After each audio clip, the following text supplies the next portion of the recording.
प्राच्य लोक अर्थात अखंड भारत भूमि एक ऐसी प्राच्य रत्नागिरी है, अर्थात बहुमूल्य रत्नों के उद्गम का इस धरती पर उच्च स्थान है, जहां मानव रूप में बहुत ही कीमती एवं दुर्लभतम जीव योगियों, ऋषियों, विद्वानों और वैज्ञानिकों के रूप में जन्म लेते आए हैं।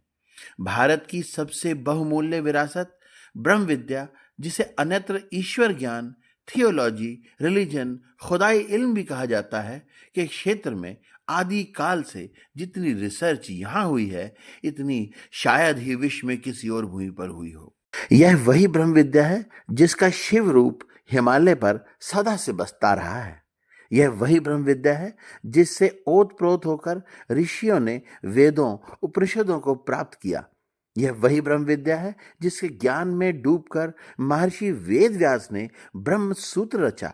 यह वही ब्रह्म विद्या है जिसकी प्राप्ति के आनंद में सदा रहने वाले अयोध्यापति श्री रामचंद्र तनिक संशय किए बगैर राज सिंहासन छोड़ वानप्रस्थ को निकल पड़े।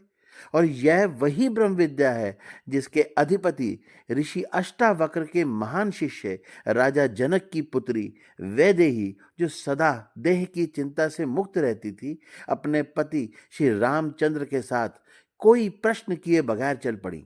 और यह वही ब्रह्म विद्या है जिसका सार महाभारत के युद्ध से पहले योगेश्वर कृष्ण ने गीता जी के रूप में अर्जुन को सुनाया।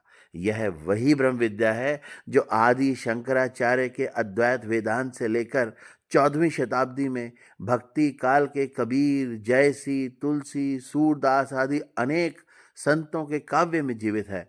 और यह वही ब्रह्म विद्या है जिसको गुरु अंगद देव ने 17वीं शताब्दी के प्रारंभ में आदि ग्रंथ के रूप में सजा दिया।